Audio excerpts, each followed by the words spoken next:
வணக்கம் தமிழர்களே, தமிழ் சபக இந்த வீடியோவுக்கு உங்களே வரவேற்கிறேன்.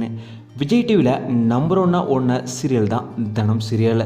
இந்த சீரியலோட கிளைமேக்ஸ் ஷூட்டிங் காட்சிகளை இப்போது அந்த சீரியலில் தனமாக நடித்த சத்யா அவங்க தன்னோட சோசியல் மீடியாவில் ஷேர் பண்ணியிருக்காங்க. இது லேட் போஸ்ட் தான், எங்களோட கடைசி நாள் தனம் சீரியல் போஸ்ட்டுன்னு சொல்லி சத்யா அவங்க தன்னோட சோசியல் மீடியாவில் பதிவிட்டிருக்காங்க. தனம் சீரியல் 380 நாட்கள் ரொம்பவும் சக்ஸஸ்ஃபுல்லாக இருக்குது. அதாவது கிட்டத்தட்ட ஒரு வருடத்திற்கு மேலே ரொம்பவும் சக்ஸஸ்ஃபுல்லாக இந்த சீரியல் ஓடிருக்கு. இந்த சீரியல் இவ்வளோ பெரிய சக்ஸஸ் ஆகிறதுக்கு முக்கியமான மெயின் பில்லராக இருந்தது கண்டிப்பாக சத்யா அவங்க தான். ஏன்னா ஆரம்பத்தில் இவங்க லீட் ஹீரோயினாக இவ்வளோ சக்ஸஸாக வருவாங்களான்னு பெரிய லெவலில் யாருமே எதிர்பார்க்கல.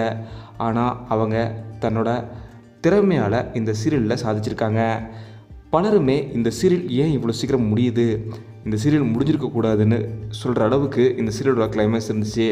ஏன்னா பொதுவாக ரசிகர்கள் இந்த சீரியல் எப்போ தான் முடிக்க போகிறாங்கன்ற மாதிரி தான் கேள்வி எழுப்பிட்டு வருவாங்க. ஆனால் தனம் சீரியலை பொறுத்த வரைக்கும் ஏன் இந்த சீரியலை இவ்வளோ சீக்கிரமாக முடிக்கிறீங்கன்னு சொல்லிட்டு வந்தாங்க. இந்த நிலையில் நான் இப்போது லேட் போஸ்ட்டாக போட்டிருக்கேன். உண்மையிலுமே இந்த சீரியல் நான் ரொம்பவும் மிஸ் பண்ணுறேன். தேங்க்ஸ் எனக்கு இவ்வளோ நாள் சப்போர்ட் பண்ணதுக்கு அப்படின்னு சொல்லி சத்யா அவங்க தன்னோட சோசியல் மீடியாவில் பதிவிட்டிருக்காங்க. கடைசி நாள் சீரியல் டீமோடையும் சீரியல் டீம் டைரக்டர் இப்படி எல்லோருடையுமே சத்யா அவங்க எடுத்துக்கிட்ட புகைப்படத்தை ஷேர் பண்ணி உங்கள் எல்லோரையுமே நான் ரொம்பவும் மிஸ் பண்ண போகிறேன் அப்படின்னு சொல்லி தன்னோட சோசியல் மீடியாவில் ஷேர் பண்ணியிருக்காங்க சத்யா அவங்க. உண்மையிலுமே இந்த சீரியல் அவ்வளோ சூப்பராக இருந்தது. சத்யா அவங்களோட அடுத்தடுத்த சீரியல்கள் என்னென்ன வரப்போகுதுன்றதை மறக்காமல் நாங்கள் சொல்கிறோம். நீங்கள் தனம் சீரியலை எவ்வளோ மிஸ் பண்ணுறீங்க அப்படிங்கிறத மறக்காமல் கீழே கமெண்ட்டில் சொல்லிவிடுங்க. இந்த வீடியோ உங்களுக்கு பிடிச்சிருந்தால் லைக் பண்ணுங்கள், கமெண்ட் பண்ணுங்கள், ஷேர் பண்ணுங்கள்.